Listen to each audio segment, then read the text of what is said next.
Good morning, good afternoon, and good evening, ladies and gentlemen. Today, I'm thrilled to delve into a renowned book that encourages us to adopt the alpha male mindset over the beta male. No more Mr. Nice Guy. If you're aiming to embody the qualities of an alpha male, it's time to embrace a shift in mindset, arm yourself with knowledge, and embark on this transformative journey with us. Today is the Chapter 1, Part 2. But he seemed like such a nice guy. It is not unusual for unsuspecting people to mistake the passive, pleasing, and generous characteristics of a nice guy for those of a healthy male. Many women have told me that upon initially meeting these men, they believed the same to be true. Because he seemed different from other men they had been with, the nice guy seemed like a real catch. Unfortunately, the negative traits listed above find a way to ooze out into nice guys' lives and personal relationships. As a result, these men tend to swing back and forth between being nice and not so nice. I have listened to countless wives, partners, and girlfriends describe the Dr. Jekyll and Mr. Hyde qualities of nice guys. He can be really wonderful, and he can also hurt me deeply. He'll do all the extra little things like picking up the kids and fixing dinner when I have to put in extra hours at work. But then out of the blue, he'll throw a tantrum about me never being sexually available to him. Everyone thinks he is such a great guy, and I'm really lucky to have him. But they don't know what he can really be like. He's always helping people out with their car or something else that needs fixing. When I ask him to do something, he tells me that he can never make me happy and that I'm nagging and controlling like his mother. He is constantly trying to please me. He will do anything for me except really be there for me. He'll go shopping with me even though I know he doesn't want to. The whole time he will just sulk, which makes me miserable. I wish he would just tell me no sometimes. He will never tell me when something is bothering him. He'll just keep it in and it will build like a pressure cooker. I won't have a clue that anything is bothering him. And then out of the blue, he'll explode and we'll end up in a big fight. If he would just tell me when he is upset about something, it would make it a lot easier. When I try to talk to him about something that is bothering me, he tries to fix it. He thinks that if I just did everything his way, it would solve all my problems. He always tells me I dwell on the negative and that he can never make me happy. All I really want is for him to listen to me. After all the other crummy men I've been with, I thought I had finally found a nice guy that I could trust. 5 years into our marriage, I found out that he was addicted to pornography and peep shows. I was devastated. I never even had a clue. I wish I could wave a magic wand, keep all of his good traits, and make all the others disappear. The integrated male. After enrolling in a No More Mr. Nice Guy therapy group, Gil, a pleasant man in his early 50s, revealed that his wife was supportive of his joining a group. Nevertheless, he harbored a secret fear that she would be angry at what the name of the group seemed to imply: how to stop being a nice guy and become an SOB. Using typical nice guy logic, Gil questioned why any woman would be supportive of men becoming not nice. Because nice guys tend to be very black and white in their thinking, the only alternative they can see to being nice is becoming bastards or jerks.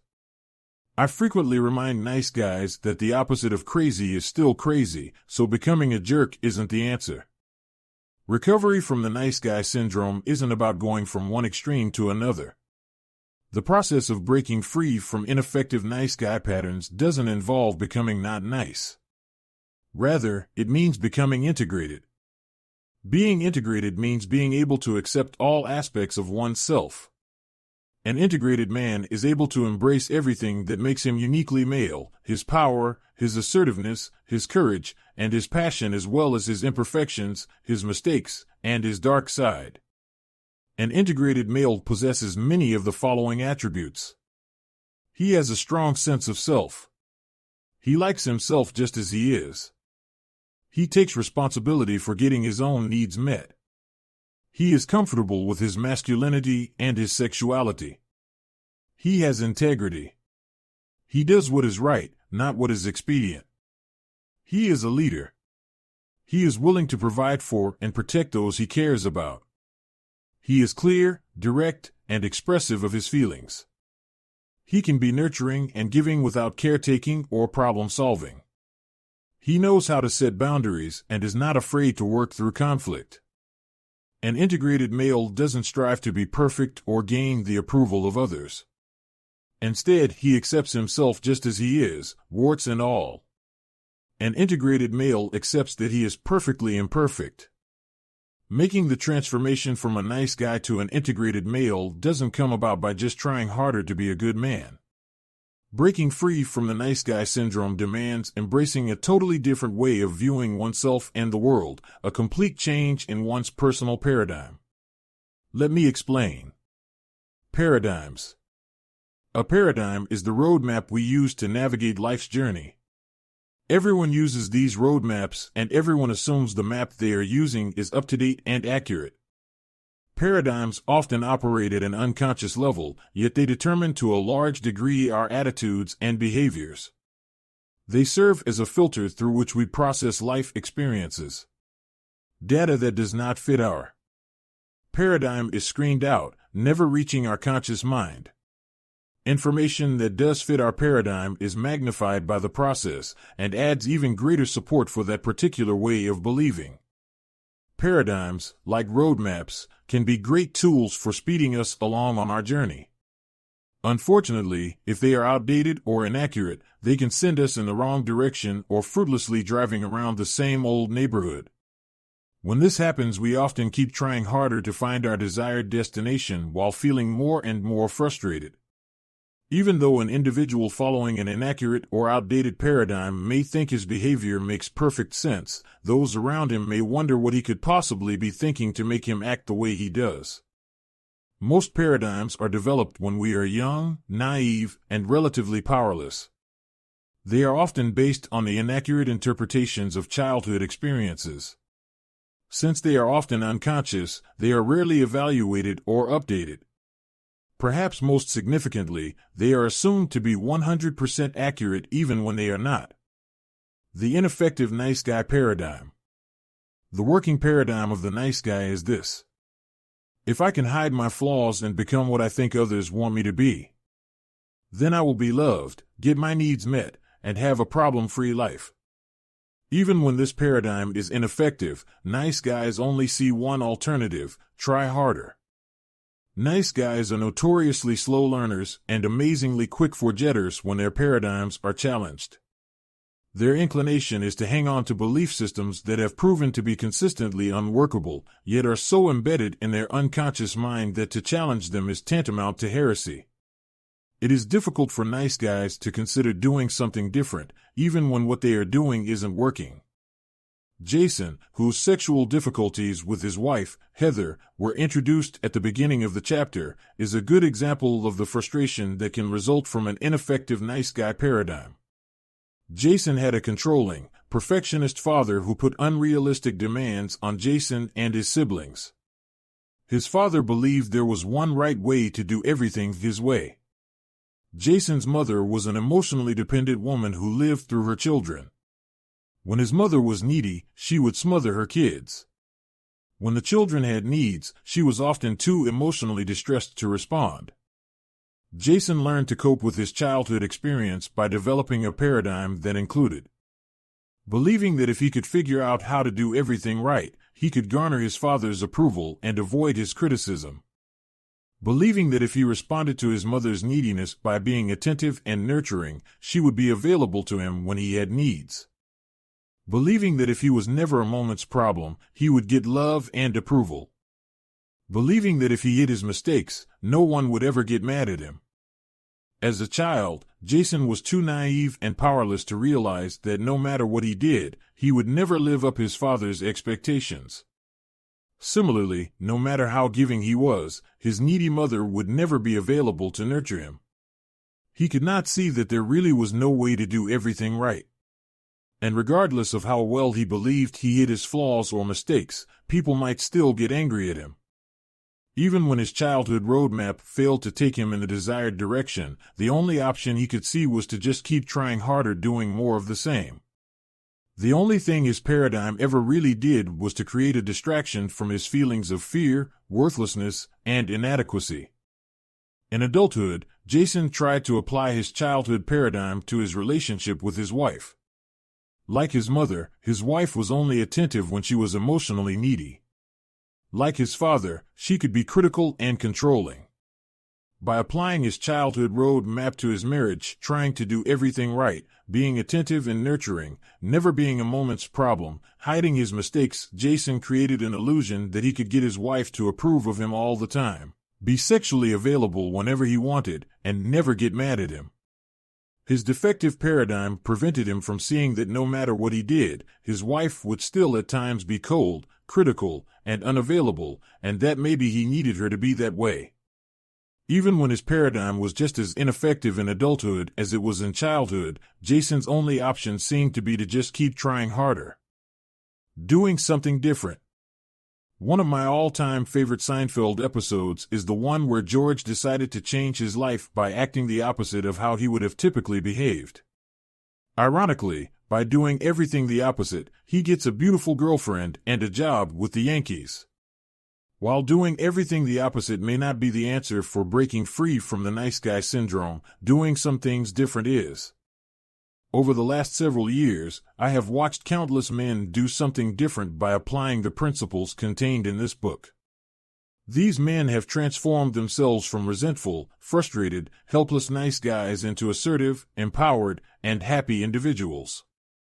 Just like George on the Seinfeld show, when nice guys decide to make a change, interesting things begin to happen. Among other things, I've watched these men accept themselves just as they are. Use their mistakes as valuable learning tools.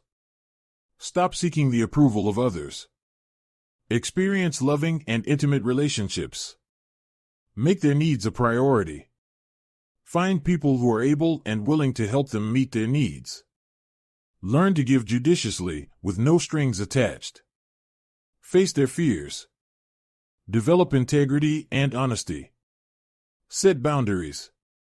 Build meaningful relationships with men. Create healthier, more satisfying relationships with women. Experience and express their feelings. Deal with problems directly. Develop an intimate and satisfying sexual relationship.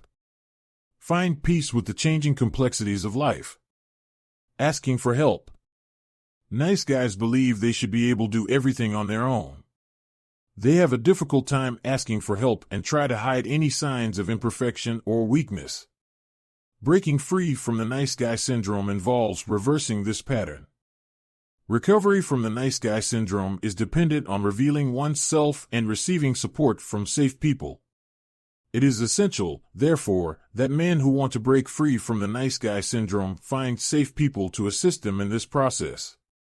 I encourage recovering nice guys to begin this process with a therapist, therapy group, 12-step group, a religious leader, or close friend.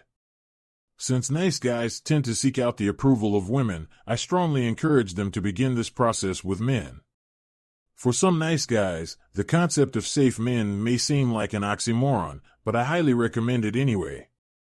I have been leading men's therapy groups for recovering nice guys for several years.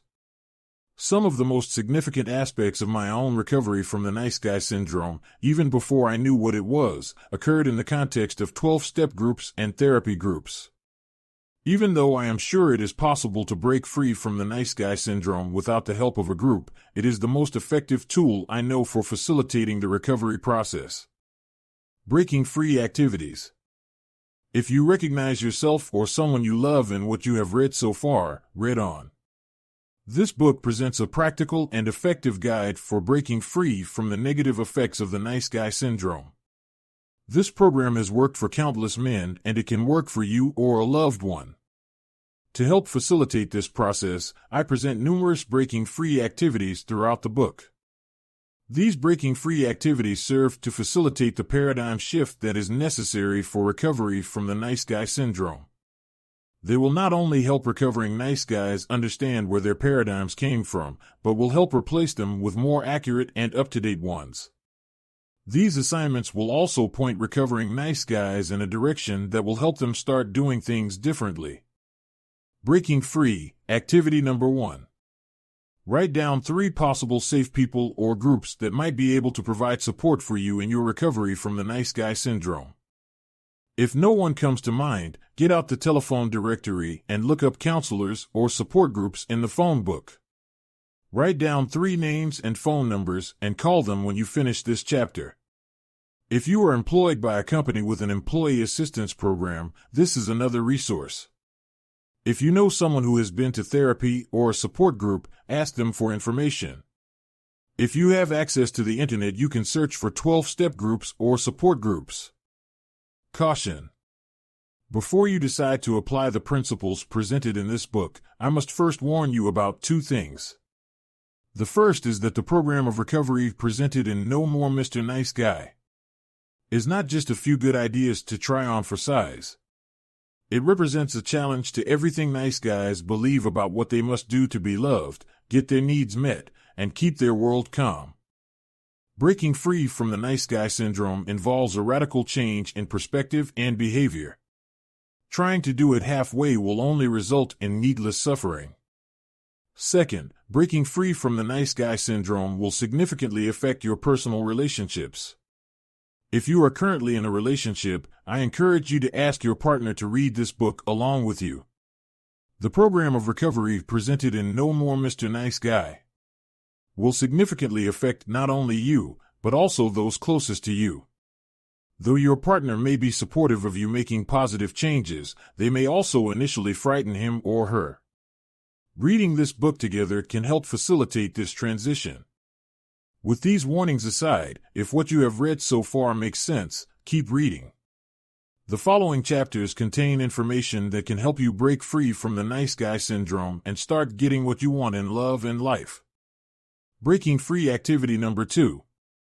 Why would it seem rational for a person to try to eliminate or hide certain things about himself and try to become something different unless there was a significant compelling reason for him to do so?